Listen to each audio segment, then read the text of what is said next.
అందరికీ నమస్కారం. నా పేరు Archana. Welcome to mysterious stories. ఈరోజు కథ రాక్షసుడు. నన్ను బలవంతంగా తీసుకొచ్చి ఇక్కడ పడేసి నా శీలాన్ని దోచుకున్నాడు అని చెబుతుంటే గుడ్లు పెద్దవి చేసుకొని షాక్ అయి చూస్తోంది సులోచనాదేవి. నువ్వేం మాట్లాడుతున్నావని? అవునంటీ. మరి ఇప్పుడు ఏం చేయాలనుకుంటున్నావు? ఏం చేయాలనుకుంటున్నానంటే నేను ఇక్కడి నుండి తప్పించండి. మీ కొడుకు చేతిలో నరకం అనుభవించలేను అని ఏడుస్తూ అడుగుతుంటే, అమ్మో, ఇప్పుడు నిన్ను నేను తప్పిస్తే ఇటు నన్ను అటు నిన్ను ఇద్దరిని చంపిస్తాడు. ప్లీజ్ ఆంటీ, మీకు దండం పెడతాను. ఒక్కసారి చంపిస్తే బాగుండు, కానీ క్షణం నరకం చూపిస్తున్నాడు. ప్లీజ్ నన్ను ఇక్కడ నుండి పంపించేయండి. అయినా నేను ఇక్కడ ఉన్న సంగతి మీకు తెలీదు కదా. మీ మీద డౌట్ రాదు, అర్థం చేసుకోండి. ఈ ఒక్క హెల్ప్ చేస్తే జీవితాంతం మీకు రుణపడి ఉంటాను. ఒక్కసారి చూడండి ఎలా కొరికేశాడో అని తన పైట చెంగు తీసి చూపిస్తుంటే షాక్ అయింది అనసూయ. తెల్లటి చర్మం కాస్త అతను కొరకడం వల్ల డార్క్ మెరూన్ కలర్లో మారి కనిపిస్తోంది. చూస్తున్న అనసూయకి చాలా బాధగా అనిపించి, సరే అమ్మా, ఇక్కడ నుండి ఎవరికి కనిపించకుండా వెళ్ళిపో. ముందు సెక్యూరిటీ ఉంటుంది, సీక్రెట్ ప్లేస్ చూపిస్తాను, అక్కడ నుండి వెళ్ళు అనగానే, thank you aunty, thank you so much. మా అమ్మ తమ్ముడు నా కోసం వెతుకుతుంటారు. ఎంత టెన్షన్ పడుతున్నారో ఏంటో. మీ హెల్ప్కి థ్యాంక్ యూ అని కన్నీళ్లు పెట్టుకొని ఆమె చూపిన వైపు నుండి అక్కడి నుండి మెల్లగా వెళ్ళిపోయింది అవని. తను వెళ్తున్న అంతసేపు టెన్షన్గా అనిపించింది అనసూయకి. ఇక అవని ఎలాగోలా బయటపడిపోయింది ఆ ఇంట్లో నుండి. అమ్మయ్య, నరక కూపంలో నుండి బయటపడినట్లుగా అనిపిస్తోంది అనుకుంటూ ఫేస్కి మాస్క్ పెట్టుకొని అక్కడి నుండి మెల్లగా నడుచుకుంటూ ఆటో పట్టుకొని ఇంటికి వెళ్ళిపోయింది. అమ్మ అవని అంటూ పరిగెత్తుకుంటూ వచ్చింది తల్లి. అక్క, ఎక్కడికి వెళ్ళిపోయావు అని అడిగాడు కంగారుగా తమ్ముడు సంతోష్. మీకు అన్ని విషయాలు తర్వాత చెబుతాను, ముందు మనం ఇక్కడ నుండి వెళ్ళిపోవాలి, పదండి అంటూ కంగారు పడుతుంటే, అసలేం చేస్తున్నావక్క? ఎక్కడికి వెళ్దాం? అది కాదమ్మా, నేను వివరంగా తర్వాత చెబుతాను. రాక్షసుడు వస్తే నన్ను ఎత్తుకెళ్ళిపోతాడో, నీకు దండం పెడతాను, ప్లీజ్ ముందు ఇక్కడి నుండి పదండి అని బట్టలన్నీ ఒక బ్యాగులో సర్దమని చెప్పి అమ్మ దాచిన డబ్బు తీసుకొని ముగ్గురు కలిసి అక్కడి నుండి బయలుదేరారు. ఇక ఎక్కడికి వెళ్ళాలో తెలియదు, కానీ వాడికి మాత్రం కనిపించకూడదు అని రైల్వే స్టేషన్కి ఆటో పట్టుకొని వెళ్ళిపోయారు ముగ్గురు. ఈ రాష్ట్రంలో ఉంటే వాడు ఎలాగైనా పట్టుకుంటాడని వాడికి దూరంగా వేరే రాష్ట్రానికి వెళ్ళిపోదామని కోల్కతాకి టికెట్ తీసుకుని ట్రైన్ ఎక్కి కూర్చున్నారు. ఇక అప్పుడు కానీ తన మనసు కుదుట పడలేదు. అమ్మయ్య అని గుండెల మీద చెయ్యి వేసుకుని కూర్చుంది. అవని, అసలేం జరిగిందవని? ఎక్కడికి వెళ్ళిపోయావు? మనం ఎందుకు ఇక్కడి నుండి వెళ్ళిపోతున్నాం అని తల్లి కంగారుగా అడుగుతుంటే, అమ్మా, అది ఏం జరిగిందంటే అని జరిగింది మొత్తం వివరించింది అవని ఏడుస్తూ. ఏంటి, మీ బాస్ ఇంత సాడిస్ట్నా? మరీ ఇన్ని రోజులుగా నాకెందుకు చెప్పలేదు? నాకు తెలిస్తే కదా చెప్పడానికి. వాడి నిజస్వరూపం మొన్నే తెలిసింది. ఇంత రాక్షసుడని నాకిన్ని రోజులుగా తెలీదు అని తన తల్లిని పట్టుకొని ఏడ్చేసింది. నా జీవితాన్ని నాశనం చేసేశాడు అని. ఇక 2 రోజుల ప్రయాణం తర్వాత కోల్కతాకి చేరుకున్నారు. ఇక్కడ ఎవ్వరూ తెలీదు, ఇలా బ్రతుకుతామమ్మా. ముందు మనం ఉండడానికి ఇల్లు రెంట్కు తీసుకోవాలి, తర్వాత నేను ఏదైనా కంపెనీలో జాబ్ చేసుకుంటాను, తమ్ముడి కాలేజ్ కూడా చూడాలి అంటూ అపార్ట్మెంట్ వైపు నడుచుకుంటూ వెళ్తున్నారు. ఎదురుగా ఒక పెద్ద అపార్ట్మెంట్ కనిపిస్తుంటే అవని మాట్లాడడానికి లోపలికెళ్ళింది. ఇక 10,000 రెంట్ చెప్పడంతో సరే అంటూ మాట్లాడి అమ్మను తమ్ముని తీసుకుని లోపలికెళ్ళింది. ఇక ఇల్లు చూశారు, చాలా బాగుంది. అమ్మా, ఇల్లు నచ్చిందా? నచ్చింది, కానీ అసలు ఇక్కడ ఎవరు తెలీదు. తెలియని వాళ్ళ దగ్గర మన లైఫ్ ఎలా ఉంటుందో అర్థం కావట్లేదు. అక్కడ అందరూ తెలుగు వాళ్ళు ఉంటేనే భయంగా బ్రతుకుదాం. ఇప్పుడు ఇక్కడ ఎవరూ తెలీదు, ఎలా బ్రతుకుతామో ఏంటో అంటుంటే, నువ్వేం భయపడకమ్మా, ఎవరో తెలీదు కాబట్టే ఎలా బ్రతికినా అడిగేవారు ఎవరూ ఉండరు. ఎవరికి భయపడాల్సిన అవసరం లేదు. అపార్ట్మెంట్లో ఉండే సెక్యూరిటీగా ఉంటుంది కదా. మరిప్పుడు ఇల్లు రెంట్ 10,000, నీకు జాబ్ లేదు, ఎలా కడతావు? ఇక్కడ ఏదైనా జాబ్ చూసుకుంటానమ్మా, నువ్వేం టెన్షన్ పడకో. నాకు ఆల్రెడీ ఎక్స్పీరియన్స్ ఉంది కాబట్టి జాబ్ ఈజీగా దొరుకుతుంది అంటుంటే కాస్త మనసు కుదుటపడింది. ఇంట్లోకి నేను తమ్ముడు వెళ్ళి గ్రాసరీస్ తీసుకొస్తాం, నువ్వు జాగ్రత్తగా డోర్ లాక్ చేసుకొని ఇంట్లోనే ఉండమ్మా, నేను కాల్ చేసి ఓపెన్ చేయమనే వరకు తీయకు అని చెప్పి వెళ్ళిపోయారు. సరే అనింది. అక్క, ఇక్కడ మార్ట్స్ ఎక్కడుంటాయో ఏంటో అనుకుంటూ ఆటో పట్టుకొని వెళ్ళిపోయారు. ఇక కావాల్సిన కూరగాయలు, ఇంట్లోకి గ్రాసరీస్, వండుకోవాల్సిన బౌల్స్ ఇంట్లోకి చిన్న చిన్న వస్తువులు తీసుకుని ఇంటికి వచ్చేసరికి 3 గంటలు పట్టింది. వీళ్ళు వచ్చేసరికి ఇల్లంతా క్లీన్ చేసింది వాసవి. ఇంతసేపు వెళ్తారా? నేనెంత టెన్షన్ పడ్డానో తెలుసా అని కంగారుగా అనింది.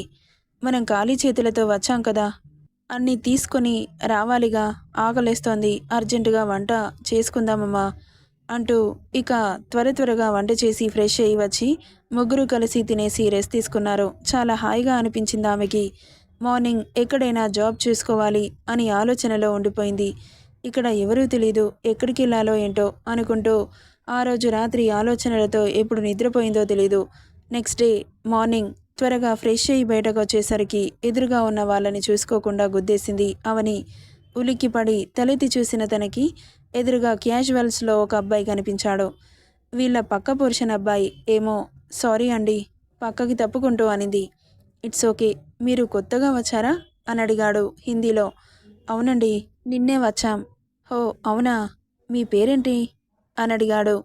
చెప్పాలా వద్దా అని ఆలోచిస్తూ ఉంది. ఏంటండి చెప్పడానికి అంత ఆలోచిస్తున్నారు? నేను మిమ్మల్ని ఏం చేయనులేండి అని నవ్వాడు.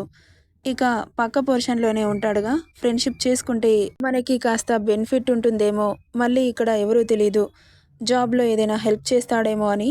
నా పేరు అవని, నేను ఇక్కడ ఏదైనా జాబ్ చూసుకోవాలి అనుకుంటున్నాను, హెల్ప్ చేస్తారా అని అడుగుతుంటే, సరేనండి తప్పకుండా చేస్తాను, నేను ఫ్రెష్ అయ్యి వస్తాను, మీరు కాస్త వెయిట్ చేస్తారా అనగానే ఓకే అండి అని బయటకు వచ్చిన అవని ఇంట్లోకి వెళ్ళిపోయింది. ఏమైందమ్మా, మళ్ళీ వచ్చావు? అది అమ్మ, పక్క పోర్షన్ అబ్బాయి పరిచయమయ్యాడు, మనకిక్కడ ఎవరూ తెలియదుగా, ఏదైనా కంపెనీలో జాబ్ ఇప్పిస్తాడేమో అని అడిగాను, వెయిట్ చేయమని చెప్పాడు, అందుకే ఇంట్లోకి వచ్చాను. ఇక్కడ మనకి ఎవరూ తెలీదు, కాస్త జాగ్రత్తగా ఉండమ్మా అనింది కంగారుగా.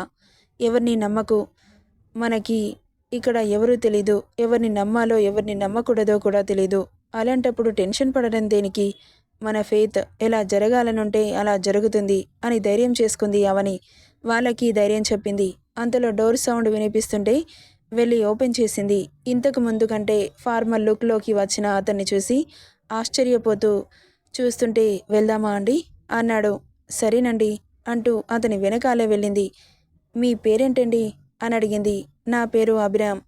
మీరేం చేస్తుంటారో? నేను పలానా ఆఫీస్లో మేనేజర్గా పనిచేస్తున్నాను.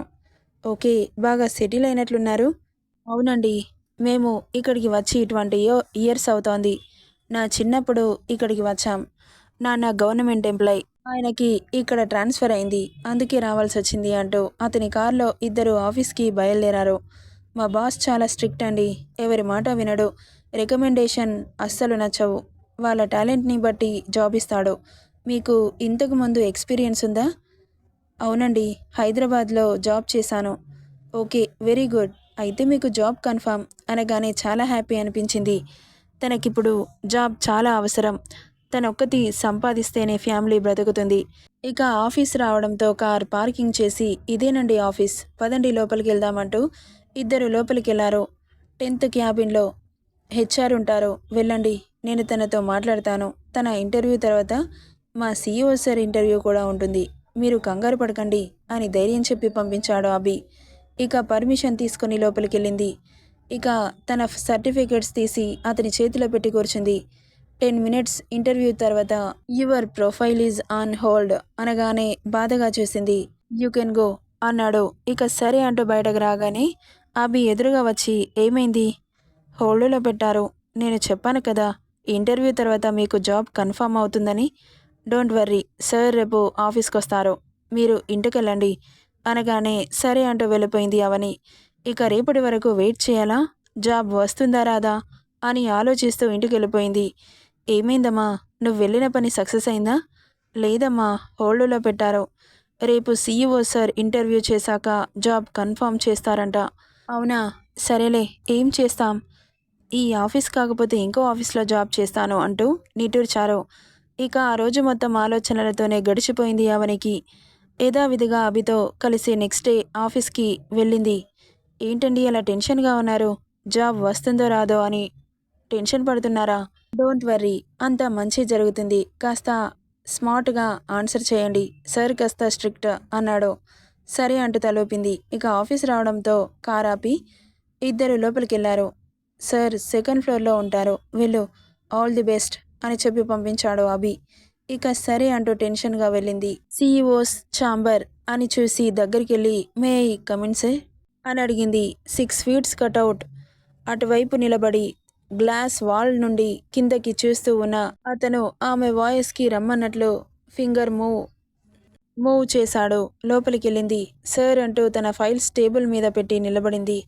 వెనక్కి తిరిగి ఆమె దగ్గరికి వచ్చి టేబుల్ మీద ఉన్న ఫైల్స్ చేతిలోకి తీసుకొని చూస్తుంటే ఇక్కడ అవని రియాక్షన్ ఎలా ఉందంటే నెక్స్ట్ పార్ట్లో చెబుతాను. స్టోరీ నచ్చితే ఫాలో అయిపోండి. ఈ స్టోరీ ఎలా ఉందో కామెంట్ చేయండి guys. Thank you for listening.